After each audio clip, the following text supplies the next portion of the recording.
Oh, Traders Cast, episode number 5. Jace, thank you so much for coming, man. I appreciate it. Um, Kind of funny how we set this up. I have no idea who you are. I don't know if you know who I am, but essentially we go to the same barber. This barber. Bro, if you ever, I'm so used to sitting up right now. Yeah. Because every time I go and I get a haircut with him, bro, it's like an hour and a half, 2 hours, just talking and talking. And all we talk about is politics and church and essentially bullshit. We never talk about anything productive. But I mean, that's what a barber is for, though. Man, you know what he talked me into? Cardano, right? He told me, he's like, invest into this shit. I put in 50 grand. My 50 grand's now at 41. Tell me how that's going, man. Have you invested into any cryptocurrencies that he's recommended you to? Oh, man. I mean, Just don't take advice from your barber on cryptocurrency. Yeah, he hasn't recommended me into crypto, but I have my ledger. Nice. I always take with me. But I learned crypto probably about 3 years ago when I first started trading and first get into it. So when I first got into it, everybody talk about IM Academy and everything like that. That's how you got started? That's how I got started. Same. But like when I got into IM Academy, shortly right after I enrolled, COVID came around, so all I had nothing to do but fucking trade, bro. Like that's all I had to do. You didn't want to recruit. Fuck that. It was like it didn't make any sense at the point in time, and then like at the same time too, it's like, bro, you can't tell someone to follow you if you can't produce results. Like it never really made sense of me to tell somebody like, yo, come do something, and when they ask you something, I gotta tell them I don't know. Like so many people in IML look stupid. When I joined, my mentor, he was a chairman 10. I'm like, show me how to do this with trading. I think it was like retracements, Fibonacci retracements. I'm like, what does the 50% mean? And he's like, bro, I don't know. And then I'm like, you're a chairman 10. You should know all of this thing about trading. But it's a really good example of how you put it. How are you going to tell people to do something, right? Or buy something if you yourself haven't bought into it or know how to do it yourself? Yeah. Yeah. Yeah, this doesn't make any sense, bro. But I mean, like, when I did enroll inside IM, I told them, like, I had a few people, because I grew up inside the Bahamas. I had a few people who was hitting me up, because at that point in time, IM finally infiltrated the Bahamas, and everybody was trying to recruit. Yeah, come and join IM, come and join IM, because they want to make that bread, that residual bread, what they thought was actual money, but it's nothing. It's not residual. Yeah, but it's not no money, like, honestly. So I had one person who came in and like, became best friends, and he was like, the first thing he told me is like, bro, you don't have to recruit nobody if you don't want to. Like, don't fall for that shit. So that's what made me decide to actually go into it. And when I dug into it and I understood the trading and I made like my first $13, I know that, okay, something is here. Like I put 150 in. I woke up the next day because they gave us like a signal in the Telegram group. I saw $13. So I just like, oh shit, $13 mama. Okay. I do it from this. But then probably a couple months afterwards, I started to trade crypto. So I was trading more BTC USD, ETH USD, and I was making like insane flips, like $100 to $1,000 in 3 days over the weekend. Because crypto trade over the weekend. So that's how I was doing that. And then that's when people started to say, hey, I want to learn, and that type of stuff. Something that I do want to clarify is that you said the residual income in IML is not residual income. I'm going to explain to the audience why that is what you just said it is. If you are a chairman 10 in IML, you're making $10,000 a month. You must have in one leg, it's a 3-legged structure. In one leg, you must have 200 people, 100 people. Let's say that in one leg, you have 500, and then in your weakest leg, you have 99. You're no longer a chairman 10 making $10,000 a month. You're a P5,000. So the definition of residual income is something that you work for really hard and keeps producing you money. Yeah. Real estate, that's residual income. You get me? Multiplex units, single home units, residual income, as long as people are renting it. Multi-level companies is not residual income. So don't fall for that, guys. Yeah, like, and honestly, I'm going to say this real quickly. Put it on a TikTok. I know they're not going to like it, but fuck IML, fuck MLMs. They don't make any sense. Please, when they talk about entrepreneurship and tell you, oh, you can make this, oh, you can make that, it's just one big glorified pyramid scheme. Like, if you really think about it, and I'm gonna tell you exactly why. When I knew I had to leave IML was when I had 3 people on board and I became a P150. Yeah. I became a P150, and then at the end of the month, I had to pay $125 to still keep my IML membership, and then still only be left with $25. Exactly, because you make yeah. Hey, like, Yeah. why do I still gotta pay you guys, but you guys are paying me for recruiting? That doesn't make any sense. It doesn't. And then it's like, oh well, if you have 2 people in, you're free. Two and free. It's like, how is it free? Now that I have 3 people, I have to pay. It Yeah. doesn't make any sense. Yeah. So it's like, nah, it did it. The whole structure of it could have been great. I mean, honestly, As a business model, it makes perfect sense. yeah, To me, business yeah. model-wise. But with IML, I'm grateful for it. Here's why. If it wasn't for IML, we wouldn't be where we're at. That's true. Period. So that's the only reason I'm grateful for it. I'm also grateful for it because of all the valuable lessons it taught me in terms of people skills. You get me? I became really exposed to other people. But something that I did learn in IML, and this is why I hate the MLM industry, is that once you join an MLM company, it's either that company or you die.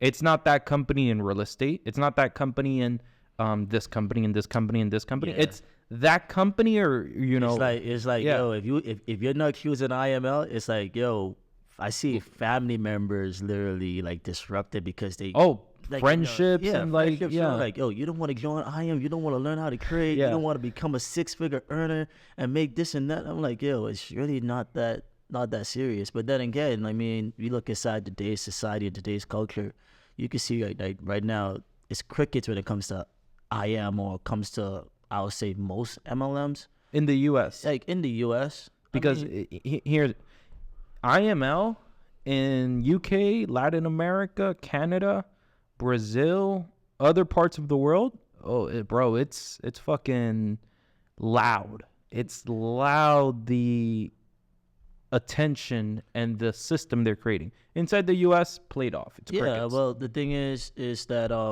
and that's a funny thing that you mentioned it. The targeting from a business model perspective, which is pretty smart, by the way, they're targeting third world countries that are still developing economies where they know that people are more hungrier to go ahead and make money. Exactly. Because now, if you really think about the U.S., the PPP loans, all these different type of now like I would say injections that was happening inside the monetary funds and stuff with America, it made people more entitled to say, okay, I don't need to do this. I don't need to do that. I don't need to have an MLM anymore because I could get this from the SBA or I could make this off of credit. So it's like, of course, I mean, third world countries, you're telling them, hey, we could get you 2,500 USD per month. To them, that's probably equate to like $10,000 inside their money. So it's like, okay, yeah, I gotta go at it. Exactly. A P600 check in Brazil, right? To us, it's $600. In Brazil, it's like $3,000. It's quite a lot. So IML, even though that I don't align with everything they do, they are still creating opportunities in third world countries, because in these third world countries, $600 a month is a lot. You get me? Where I don't align myself with them is essentially how they run the play. I think it's a lot of toxicity, a lot of shit talking, but you're going to find that in any industry, in any business. Like, if we think about, what's your favorite sport? Favorite sport would probably be basketball. Basketball. How much shit talking's in basketball? All the time, bro. Yeah. So anywhere you go to, there's a shit ton of negativity and toxicity. It's gonna be it's like that inside the trading industry right now. Even if you're not inside a MLM or anything like that, there's always gonna be some testosterone, like toxic. It's gonna be some form of because I feel as if like at the end of the day, people don't know how to see the bigger picture. And yeah, I mean, you align yourself with IM. I do align myself with IM on certain parts, but the only thing that I don't align in was that, hey, they teach people, quote unquote, how to make money or the residual income. Yeah. But they don't really do a very good job, in my opinion, on showing people what to do with the money after they get it. They will talk about trading and stuff, but, me and you would know trading is just a vehicle for money. Yeah. You've made an empire from the money that you've made from trading and learned how to effectively invest that to provide you passive income in certain areas, probably open up a few other different companies, probably went ahead and actually put some aside, some cryptos, not the Cardano, because I don't know. Yeah. But like you put some things aside, some other cash flowing vehicles. I don't think IM Academy does an effective job with that, especially even after they give, like, people in Brazil, like P600 check. What are they then doing with that? Because all they're going to do is just increase their expenses because they thinking that P600 check is going to come every month. That's so fucking true. Most people increase their expenses and change their lifestyles because they're making more money. Here's what I tell people, right? If you're making 10K a month, live off 3K. If you're making 20K a month, live off 5K. If you're making 50K a month, live off 10K. If you're making 100K a month, live off 10, 20K. Don't put yourself in a position where let's say you get a new job, a new promotion, you're making $12,000 a month, right? Don't put yourself in a position where you're spending $12,000 a month, because then you're going to be in the rat race where you're like, damn, I'm making all this money, but I'm still in debt. I'm still in a financial crisis. It's because you do not know how to manage your money correctly, and you're increasing these expenses for no reason whatsoever. Majority of these people that do that do it over the stupidest fucking reasons. They do it to show off, to get attention, not even to live a better lifestyle or anything. Because if you're making, let's say, 120K a month, and in that month you're saving $6,000 and living off the other $6,000, but 3 months out of the year you do spend the full 12K because you went on a trip, on a vacation, that's acceptable. But spending $12,000 and making $12,000, what are you left with? How do you even pay your taxes after that? Yeah, but then the thing is that, because I found the common flaw with most entrepreneurs and even creators, because I see creators as entrepreneurs essentially. They work to make their own money, and they decide to do whatever they want to do with their money. But I see that a lot of creators now, new creators, even novice, some that are advanced or experienced are making a killing inside the market, they don't understand how to become financially stabilized. They don't understand financial stabilization or what it means to even be like that. And, you hit the nail right on the head. You don't need to go ahead and spend so much money because you get more money. I've been making thousands and thousands and a crazy amount of money inside the market. But, I still drive a 2020 Kia Forte. Why? Because why the fuck I want to go buy a supercar right now when I'm still building my businesses, building what I need to build, because I want to say, oh, well, buy my supercar. I got a supercar now. Look at me. But then if I mess it up, that's like, what, $60,000 that I'm not used to in terms of expenses. It could be anything. It could be anything. And it's like, okay, you got to know where you're at and where you're trying to go. I love how you're talking about this, and I appreciate the full transparency.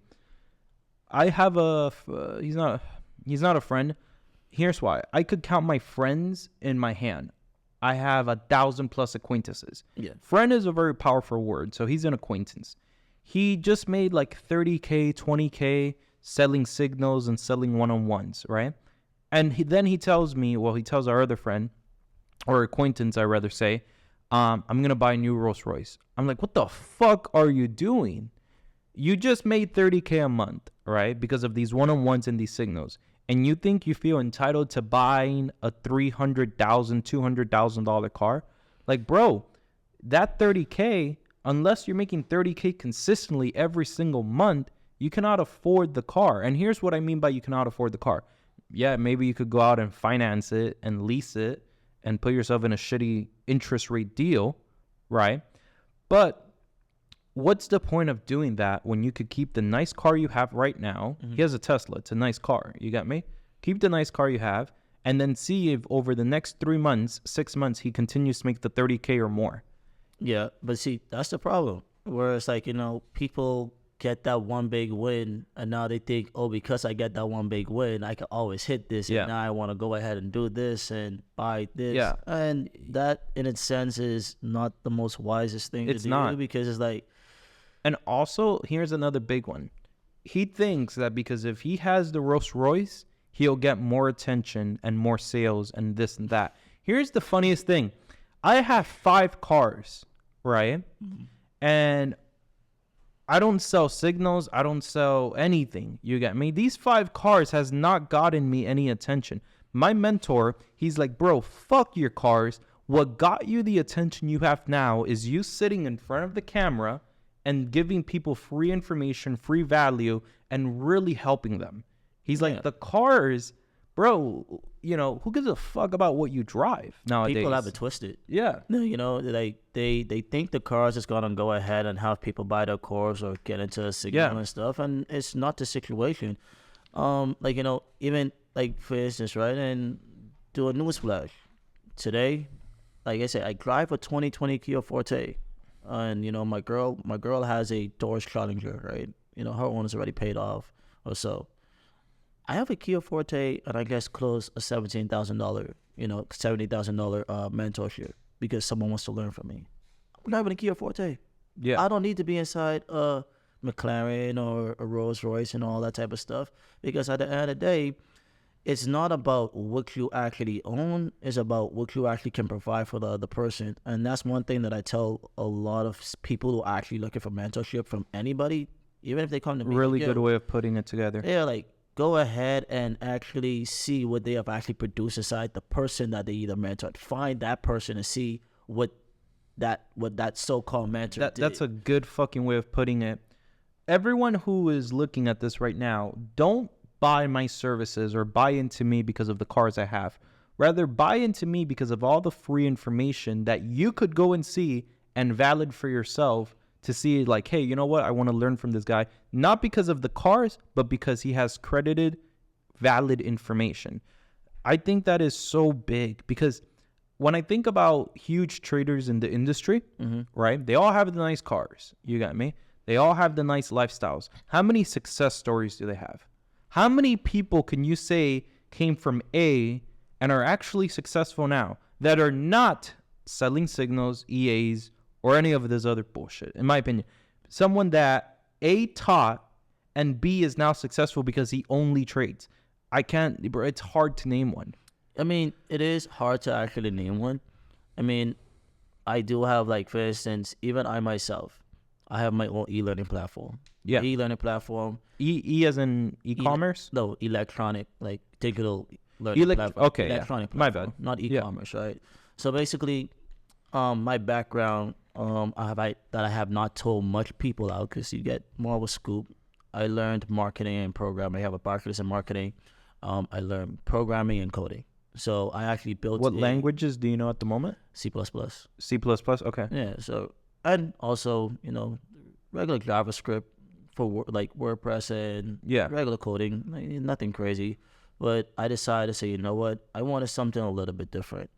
I designed almost like a version of Facebook, but I made like a Facebook where people can actually connect all over the world. They could come there, message each other, add each other, also learn, also attend live calls, and it's very private. You can't go on it's like not on a Discord or on a Telegram. Like, you have to sign on the app itself or on the website and learn. Now, that in itself, I haven't been pushing on it or doing that, but that's been making me money. That's from the, you know, me as a business person side, entrepreneurship side. Me as a trading side, yeah, I've been making money from trading. That's not a problem either. But the thing is that I would say is a lot of people try to make it seem as if their trading was the only thing that actually got where they are. And it's like, hey, that's why I tell people when I mentor you, I'm not just mentoring you on trading. I'm mentoring you on how to actually, what to do with the money after I already teach you. Because I could teach you how to trade and be profitable all day. The problem is you don't know what to do with the money after you done make it. So now what you gotta go ahead and do? Okay, I just made $20,000 this month. I want to go buy this. I want to go on this trip. I want to do this. I want to do that. Yeah, because I think I'm going to go ahead and make it again, which is fine. You can always believe that. Also, but I tell everybody, trading is not linear. You can have a $20,000 month, have a $5,000 month next month, but now you have $50,000 bills, but you only made $5,000 that month. So what you going to go ahead and do to cover the other 10? Yeah, I agree with you there. Something I just thought of was a way to, you know how some prop firms are giving you instant funded accounts? Basically what that means is the prop firm will give you an account, and as soon as you make X amount of dollars in it, you could withdraw that money, or quote unquote, that's what they say. Yeah. I was thinking if someone were to make $20,000, right, and they were to withdraw the money and buy 5 of these accounts, right, at $20,000, at $4,000 each, if they take the opposite position in each account, they're going to make money. So let's say in one account you buy US 30, in the other account you sell US 30. You're going to make money in one of them, and you're going to make potentially more than what you're spending on it. And I'm thinking about trying it just to fuck around with some prop firms. I mean, the prop firm space, honestly, it's... Dude, everyone nowadays and their mother is building a prop firm. I mean, I'll say this when it comes to prop firms. It's provided a good opportunity for those who are less fortunate to not have enough capital. Yeah, to actually I agree. It.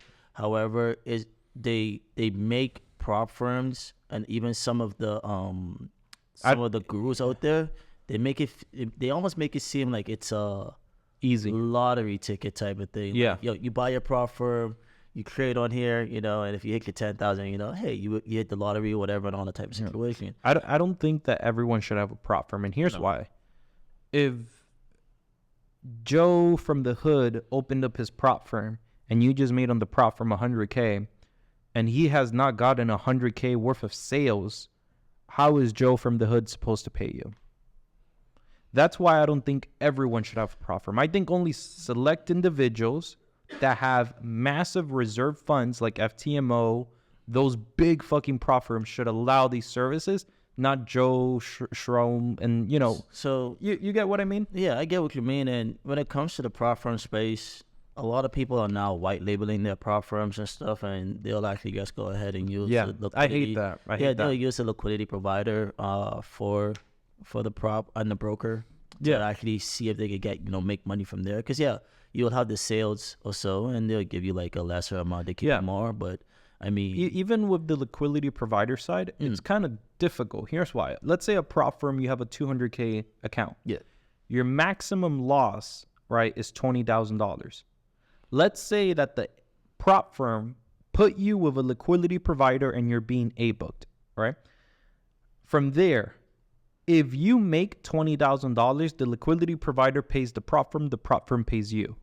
It's all rainbows. But if you lose $20,000, now the prop firm has to pay the liquidity provider $20K. So this is the thing. So the prop firm's still losing there. But this is the thing, right? And because I have my fair share of understanding prop firms, and I've been on the back end of and then it gets better. Let's say they're not A booking you. Let's say they're B booking you and taking the position. If you lose $20K, they don't lose anything because they're B booking you. Yeah. But if you make $20K, now they have to pay you $20K. So regardless if they A book you or B book you, you're still like in a sense, fucked if they don't have the money. But this is the thing, because like I've been inside a scenario and I learned about a few things. So when it comes to like the overall drawdowns and stuff, let's just say for instance someone spent $500 and they bought a 100K account, right? And the overall drawdown, let's just say, is going to be 8%, so it's 8,000. All right, so your 5 is going to actually be maxed with an 8 that they're going to actually put inside the account. So technically, being realistic with anybody who actually understand props, and if you really, I'll give everybody the key to actually even beating props if you want to have that key. Technically, all you have is $8,000. All they did was they just souped it up with 92,000 virtual dollars to tell you, hey, this is the leverage that you could go ahead and use.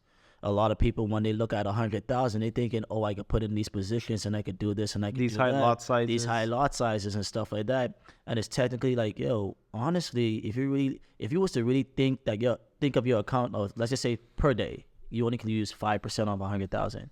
Technically, just envision that you only have $5,000. Forget the 100,000. Just use $5,000. Yeah. If you could turn $1,000 into... Can you turn that around so I could go on to Trading View, as you were saying? Yeah, if you could do $1,000 into $3,000 and you guys make that consistently, you're fine.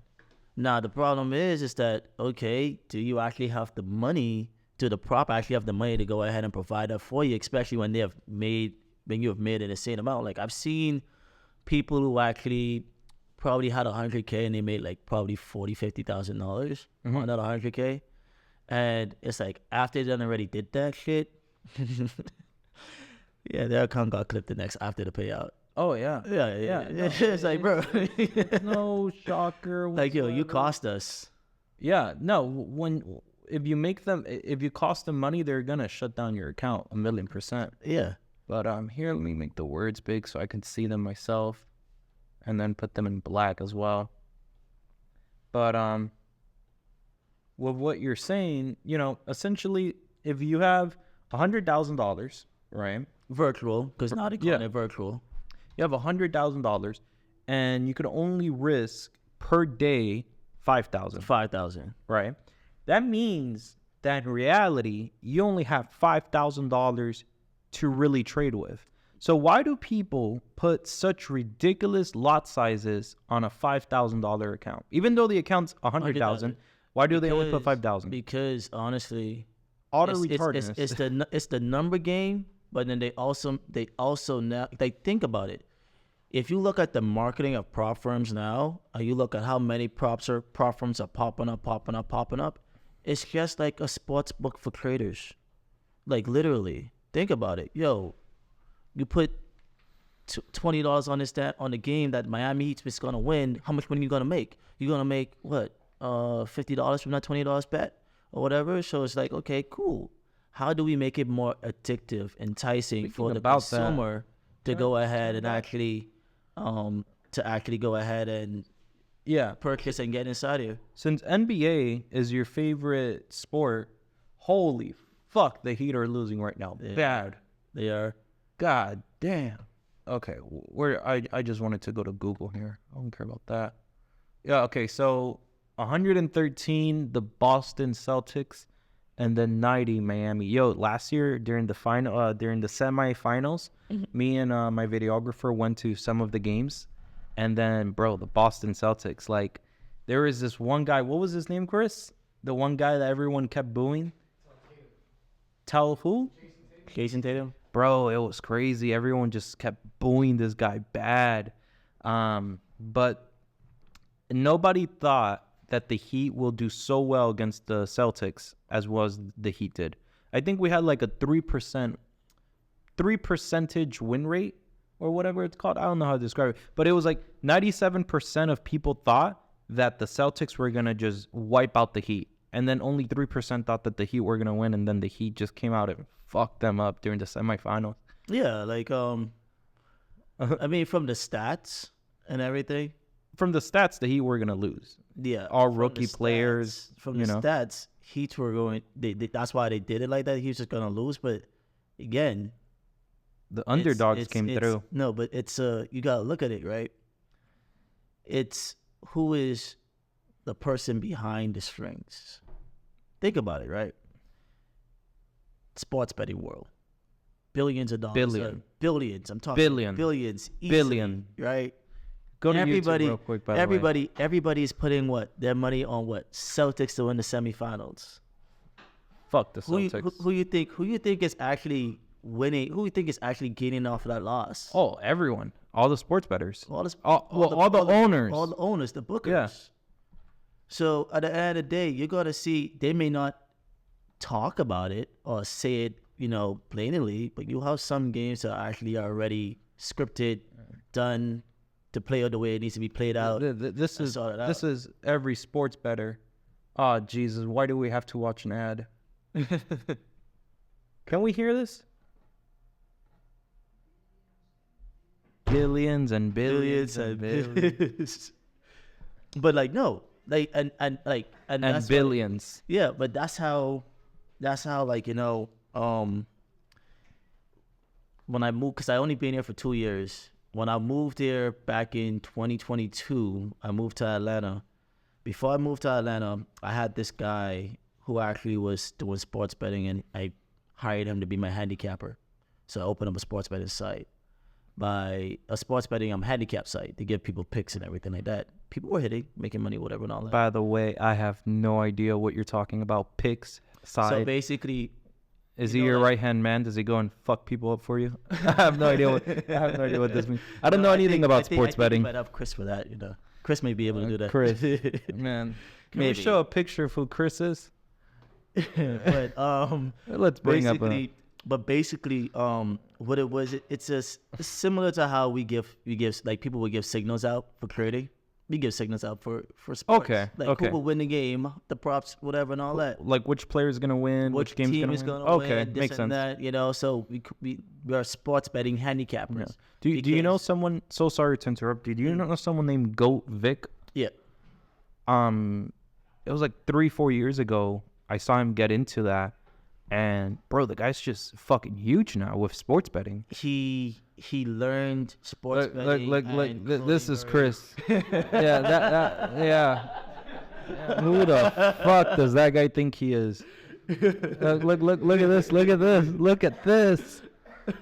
Look at this. The mob. The mafia. Chris, whose Lamborghini is that? that Lamborghini actually belongs to I call him my grandfather, but he's a mentor of mine. It's twin turbo and it has a bunch of cool features on it. But as you were saying, he learned e-commerce on a very I would say micro level, because he targeted college students. College students trying to make that money to pay for school or to anything, they kind of make money. So basically, he learned how to use that to his advantage, and that's how he was able to build it up. Like even I myself with the sports betting company that I did back at home in the Bahamas, we call it Sweet Bet Sports. Like I think the first 2 months or 3 months, we wasn't really hitting the numbers that we wanted to hit. But after we did some TikToks and get some like Bahamian influencers on there, like it was March Madness. Can you reveal those numbers if you don't mind? Do I have it on this phone? Not like the exact numbers, but an estimate. Oh yeah. Like in March, during March Madness for the college basketball, we made like probably 15,000 in 3 days. Just for people selling signals and like people just buying the picks. Oh, shit. So what we did was we was charging people. That's big. We was charging people $150 a month, and then we ranged all the way up to like $1,500 for 6 months.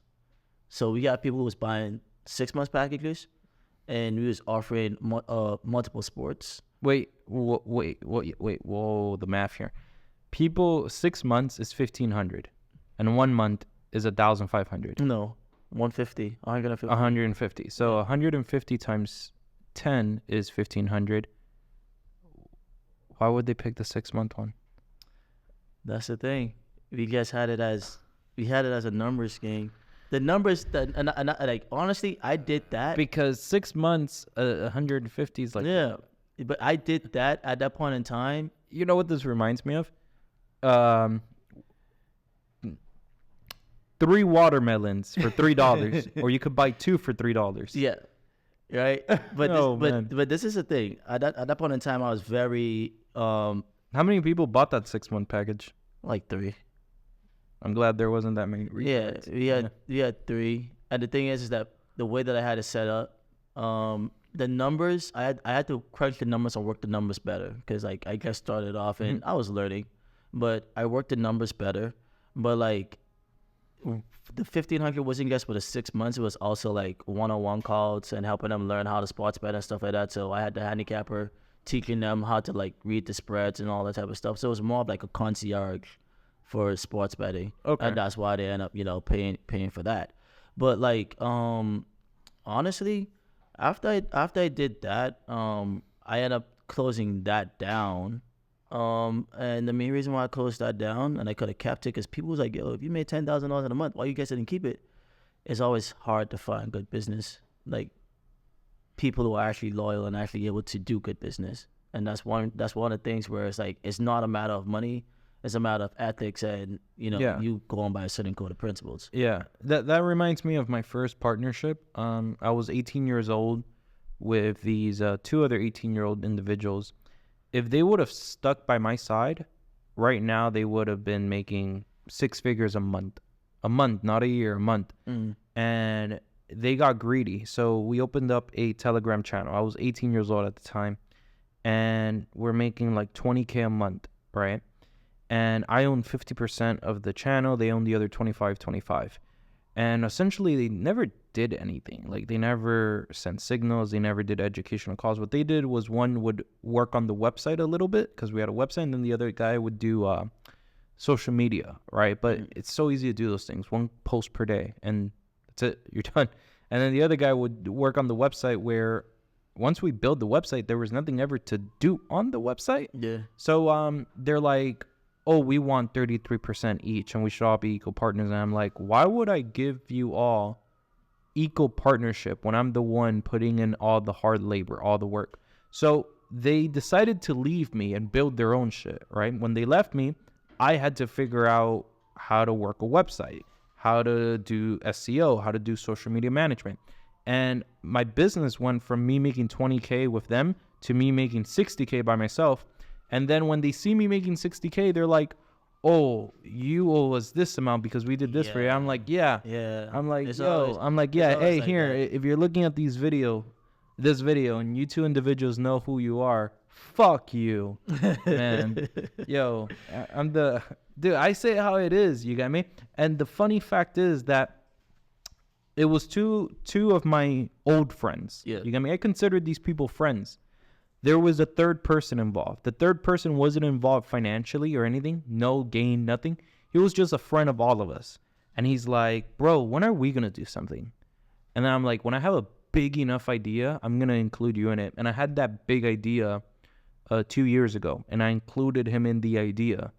And from there on, you get me? We went from basically nothing, like no money whatsoever, to last year in November, we had our biggest month ever in business. We made over $3 million plus, which is fucking crazy. And the funniest thing is, I've been in business with this guy for 2.5 years. Not once have we ever disagreed on something. Have we ever argued on something? Have we ever disrespected each other?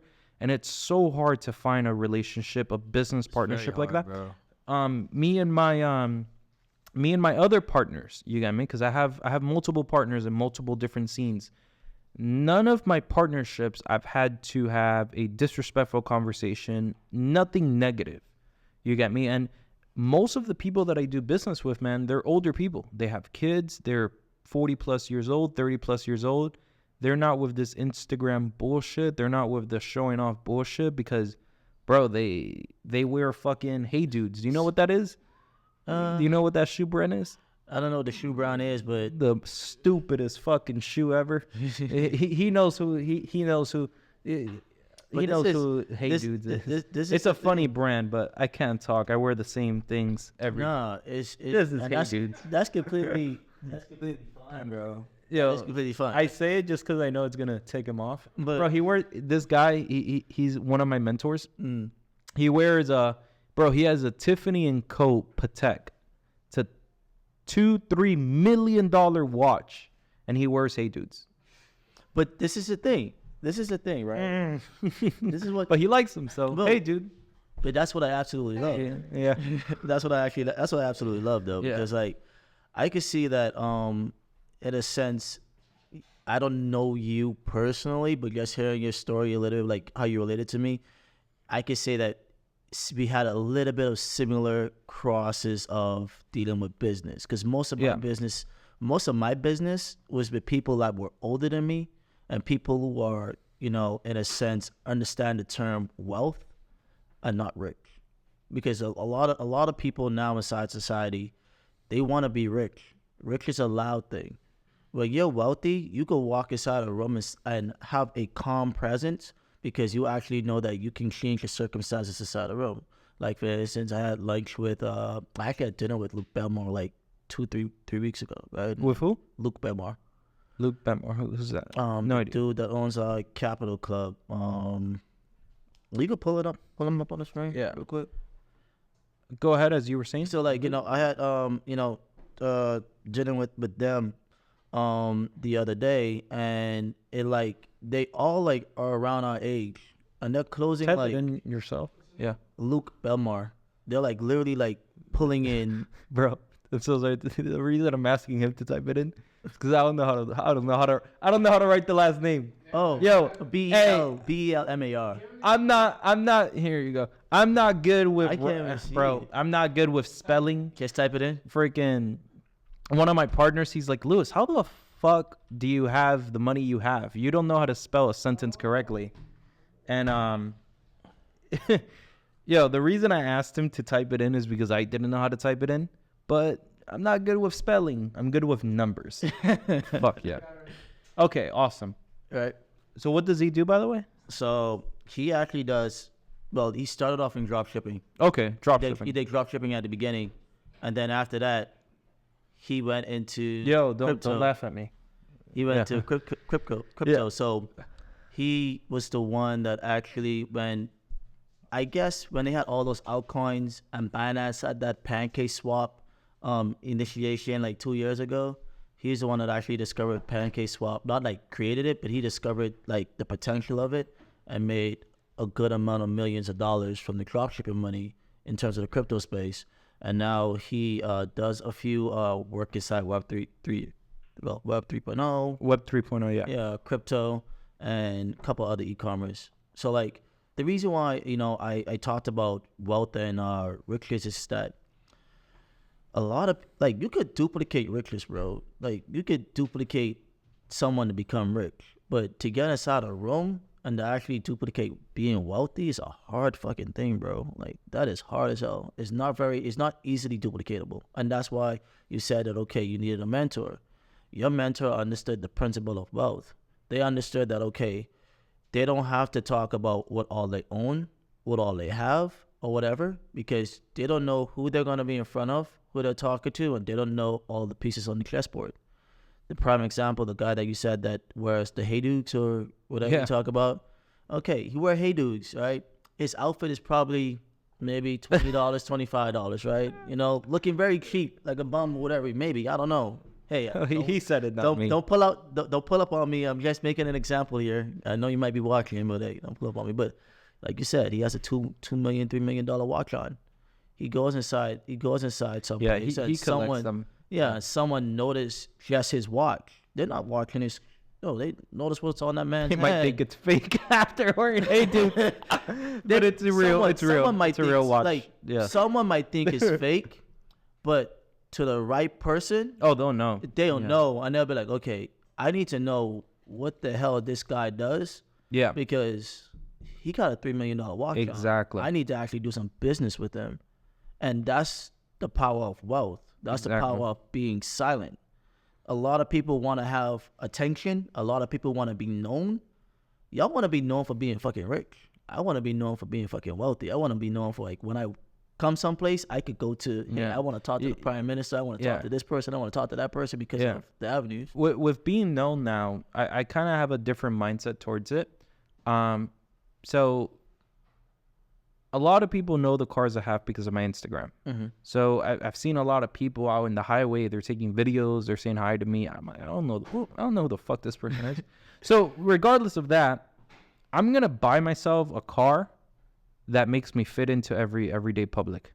Because I do not like it where people know where I'm at because they know the car that I have. I do not like it where someone sees me on the highway and they're trying to take pictures and they're getting too close to my car. That shit gives me anxiety. Like, bro, get the fuck away. You could take a picture from this side. Why do you have to get so close to the car? And the reason it does is because, I work so hard for my cars. Like, my cars to me are a hobby. You get me? It's where I enjoy myself. You get me? I like going fast. I like racing at the track or in Mexico. And when someone gets so close to take a picture, it's like, it's even worth it. It's even worth driving it. You get me? Yeah. But 100% it is. But my whole point is, like, I'm trying to become more low key. You get me? I mean, like, honestly.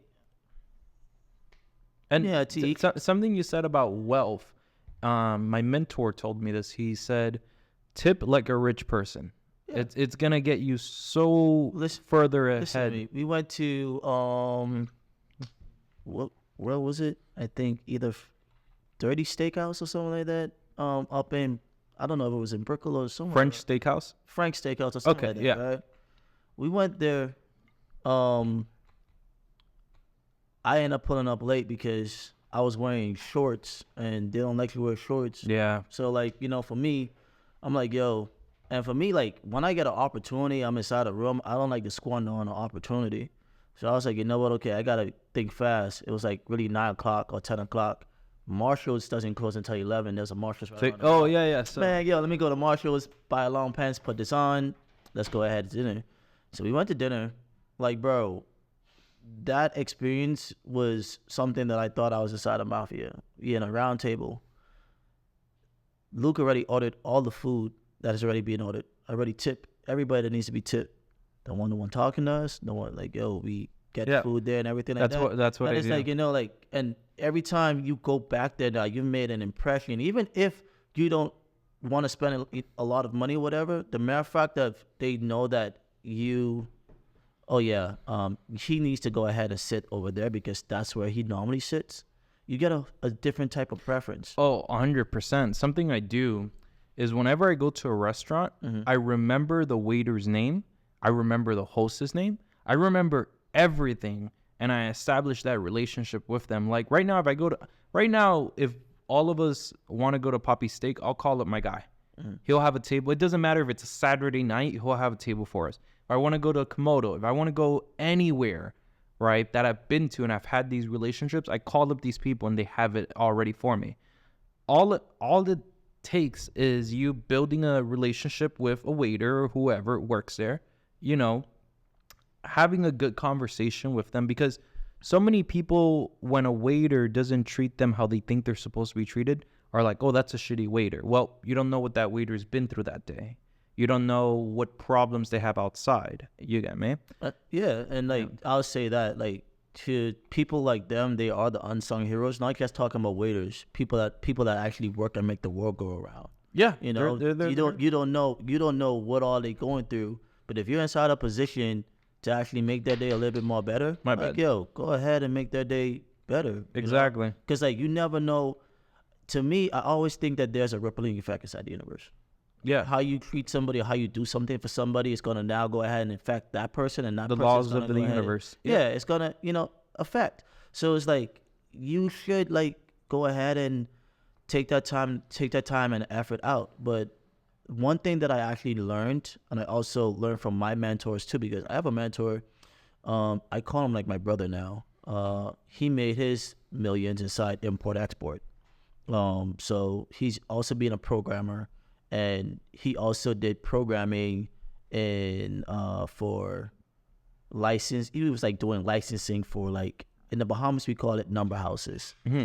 Number houses is our version of online casinos, and everybody had like different online casinos. So what he made a CRM and a proprietary software, would license it out to them for $100,000 a month, and he was getting licenses done left, right, and center.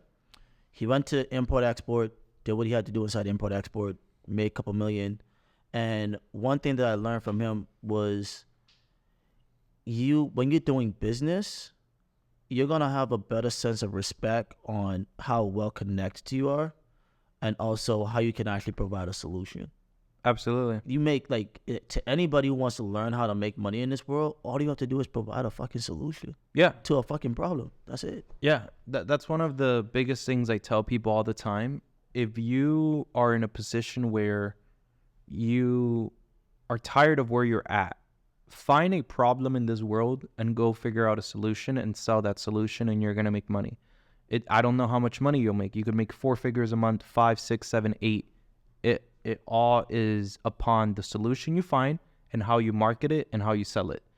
With that being said, man, I do want to finish the podcast by speaking about this.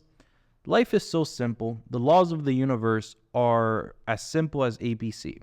If you do good, you're going to get good. If you do bad, you're going to get bad. If you do good and you get something bad, right, a burden could be a blessing, right? Absolutely.